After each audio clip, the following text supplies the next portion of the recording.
Le DaFresh Morning, c'est 104.5 tonnes de bonne humeur. Tous les matins sur Urban FM.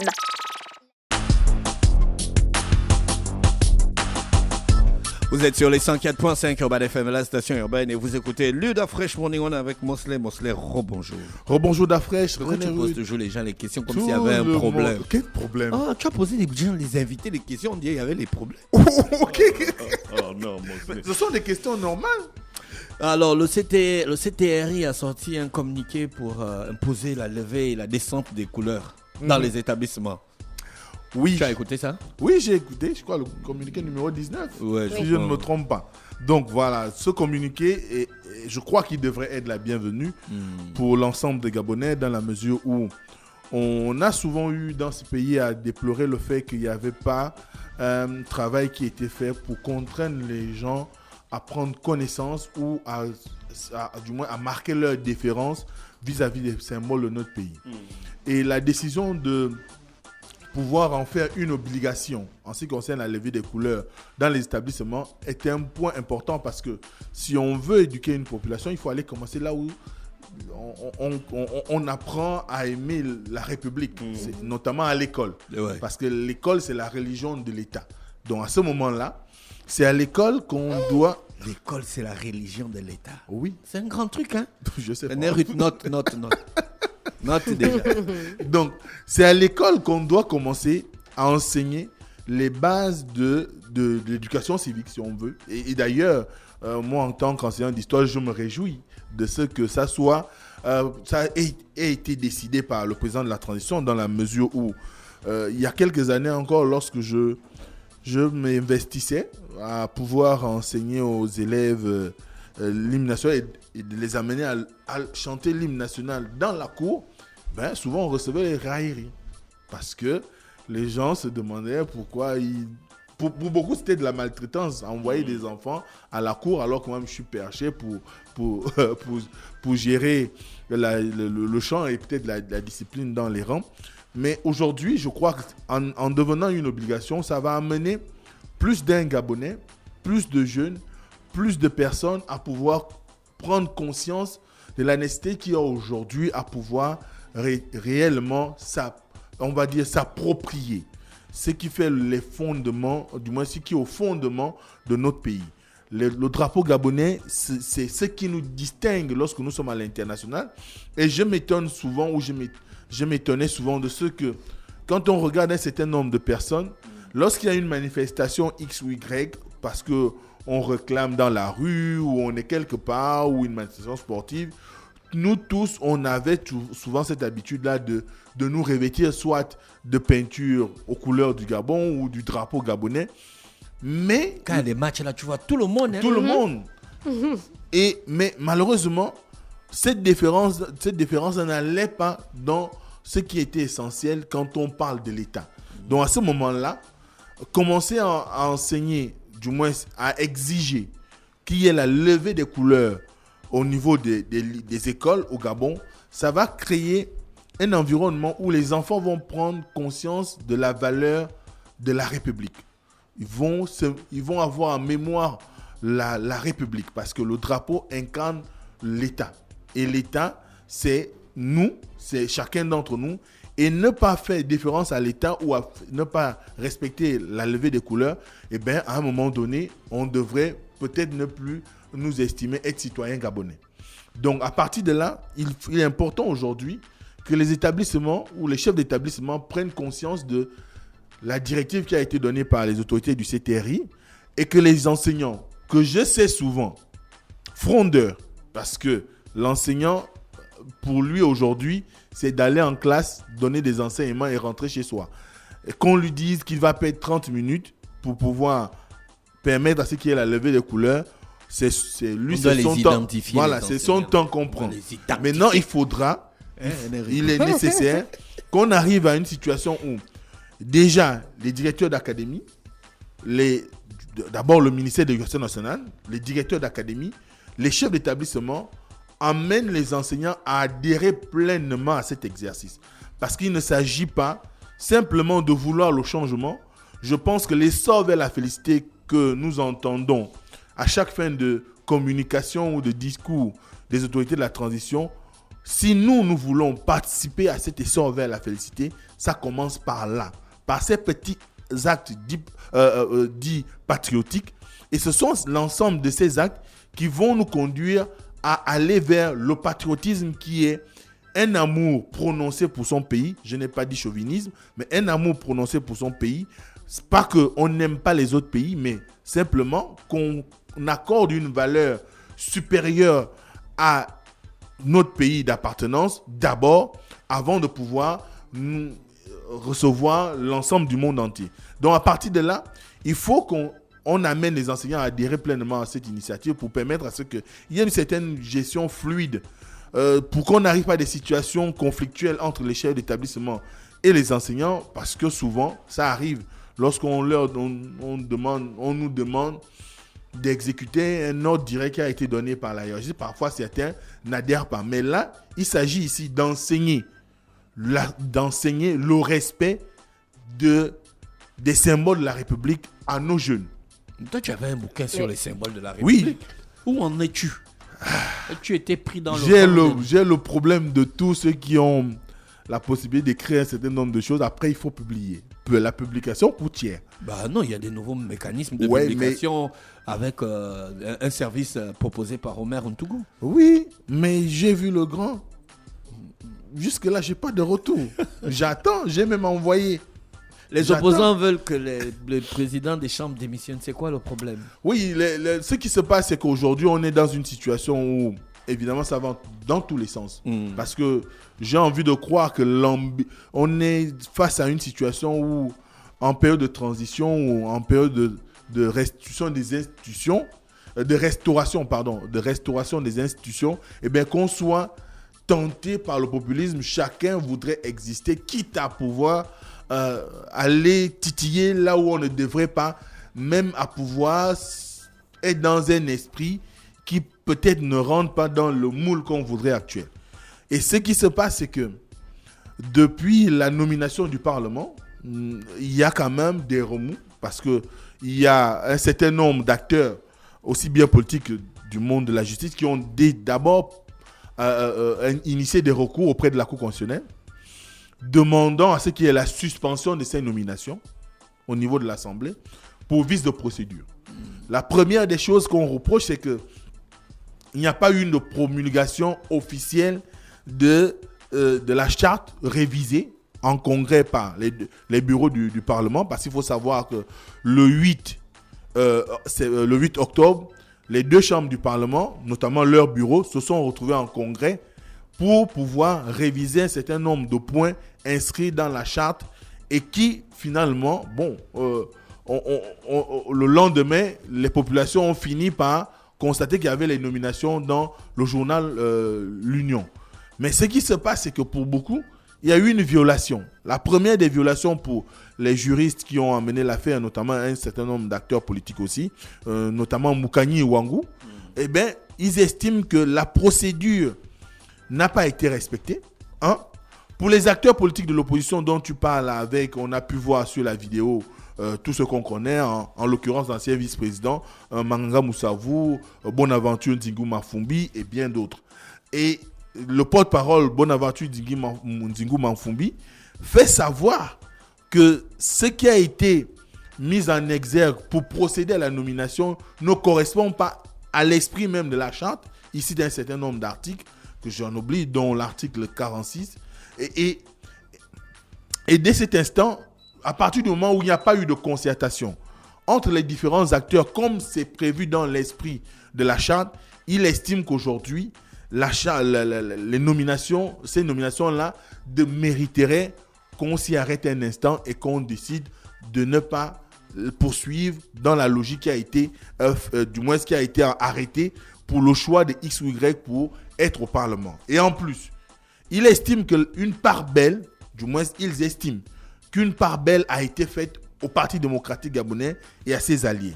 Il parle d'environ 91 parlementaires pour le seul compte du Parti démocratique gabonais et de ses alliés, mais également un certain nombre de partis de l'opposition qui auraient été favorisés, en l'occurrence l'Union nationale, mais aussi on parle des démocrates et bien d'autres. dès cet instant, pour lui, n'ayant pas eu de concertation, n'ayant pas reçu, du moins les autorités de la transition n'ayant pas travaillé à permettre à ce qu'il y ait une collégialité, comme c'est prévu par la charte de la transition, eh bien, aujourd'hui, il importe qu'on arrive à un processus de suspension de ces nominations-là. Et c'est la raison pour laquelle, qualifiant le président de l'Assemblée nationale et le président du Sénat de pédégistes, il demande pure et simplement leur démission. Donc on est là vraiment dans une ambiance de démission. Hein. Mais la femme de Manganga Moussavou, elle est toujours députée. Oui, elle a été nommée. Madame Malondou. Oui, Albertine Manga Moussavou a été nommée députée, bien sûr. Donc cela n'est pas peut-être dans l'esprit. Tu sais, on a souvent assisté à ce genre de situation où d'un coup c'est le mari qui est au Parlement, d'un coup c'est la femme. Mais n'empêche qu'aujourd'hui, chaque parti politique pensait avoir une forte coloration dans les deux chambres du Parlement. Parce que lorsqu'on vous parle de 98, on va dire, parlementaires, 98 députés pour 70 sénateurs, vous avez quand même une idée que vous pouvez vous retrouver avec 2 ou 3. Mais quand vous n'avez qu'une seule personne qui vous représente au Parlement, à un moment, ça cause quand même problème. Et surtout quand on sait, c'est vrai que d'anciens candidats, on n'en compte pas beaucoup au niveau du Parlement, mais Manganga Moussavou peut-être aurait aimé être aussi de la partie, certainement au Sénat, où on voit un certain nombre d'anciens politiciens ou encore d'anciens acteurs de la société civile à ce jour, mais malheureusement, il n'y est pas. Et cela peut créer des frustrations. Quand on sait aussi que l'environnement politique qu'on connaît aujourd'hui donne quand même l'idée qu'il n'y a ni opposition ni majorité. Nous sommes dans la transition, donc encore une fois, depuis un bon bout de temps, on le répète ici, nous sommes sous un régime d'exception. Mais il se trouve que... Et pourquoi les gens chauffent? Parce qu'ils estiment qu'il y a beaucoup d'anciens pédégistes. Le président de la transition lui-même a dit qu'il n'y a ni opposition, ni majorité. Les gens estiment qu'il y a beaucoup... On construit la société Ils estiment qu'il y a beaucoup plus d'anciens PDGistes qui se retrouvent dans ces... Anciens comment? Est-ce que le PDG n'existe pas? Non, en fait, quand je dis ancien, ça veut dire que... Aucun d'eux n'a donné sa démission, que je sache. Mais ce qui est sûr, c'est qu'ils reprochent le fait qu'il y ait eu beaucoup de PDGistes qui ont fait leur retour au Parlement. D'ailleurs, Geoffroy Fumboula, qui est le 4e vice-président de l'Assemblée nationale, qui est accusé aujourd'hui par beaucoup de confondre entre le statut de responsable de l'Assemblée et activiste, eh bien, il a fait une sortie dans laquelle il a cité, par exemple, un certain nombre d'acteurs qui n'auraient pas dû être nommés. En l'occurrence, il a parlé de la manipulation à souhait de la charte. Oui, en l'occurrence, Flavienne Adiaino, qui lui a répondu clairement que elle n'a jamais rien demandé, comme lui également a fait une communication pour dire qu'ils n'ont jamais couru après les postes. Donc on est là dans une situation où les uns et les autres sont dans un jeu qui pourrait peut-être arriver à une explosion si on ne fait pas attention. Parce que quand on parle de manipulation de la charte de la transition, on est quand même dans l'esprit de dire que ceux qui sont autour du président de la transition ou encore autour du CTRI sont là pour pouvoir s'accaparer de l'État ou encore du pouvoir discrétionnaire qui devrait revenir à Oligui Nguema. Et là, ce que beaucoup... Mais il a fait une sortie, Geoffroy Fumboula, il a fait une vidéo. Oui. Là où il dit ça clairement. Oui. Que c'est ceux qui soupçonnent. Oui. Mais le problème, c'est que on a quand même une situation, c'est que tout ce qui se fait aujourd'hui est quand même sous la houlette d'Oligui Nguema. C'est lui le président de la transition. Et quand vous regardez les textes au niveau de la charte, il est clair qu'il laisse l'autorité de nomination. Bon, que vous ayez des juristes, que vous ayez des conseillers, que vous ayez un certain nombre d'acteurs majeurs qui pourraient influencer son jugement, il n'en est que c'est à lui que revient le dernier mot pour valider X ou Y nomination. C'est vrai que il y a quand même le CTRI qui est là. Chacun a peut-être un poulain qu'il aimerait voir au devant de la scène. Mais ce qui est sûr, c'est qu'aujourd'hui, à l'allure du moins à l'observation des choses, il y a comme un besoin on a comme l'impression qu'on fait un recul parce que les uns et les autres voudraient ramener les habitudes qu'on constatait déjà sous Ali Bongo ou même sous Omar Bongo, où chacun voulait nécessairement être au devant de la scène pour qu'on le voit. Et parfois, on arrive à des situations où, finalement, les objectifs escomptés ne sont pas au rendez-vous. Or, en ce moment, on a besoin qu'on soit dans une logique cohérente où les gens qui sont nommés pour remplir, on va dire, une charge ou exécuter une mission. Et cette mission-là doit être la seule chose qui les guide et non des intérêts personnels ou égoïstes. Et c'est peut-être aussi là où on pourrait donner du crédit à la sortie de Geoffroy Poumbula, parce que à un moment donné, on a comme l'impression qu'on fait du surplace. Ce sont les mêmes noms. Quand vous allez un peu discuter avec les gens, ils vous diront ce sont les mêmes noms qui reviennent à la charge. Ce n'est même pas ça. La question aujourd'hui, c'est de dire, certes, il y a des gens qui étaient au Parti démocratique gabonais ou dans la majorité, qui avaient des qualités, qui avaient de l'expertise ou de l'expérience. Mais il y a aussi que derrière ces personnes, il y a des gens qui ont nécessairement un poids en ce qui concerne le bagage intellectuel ou l'expérience de l'administration de la chose publique.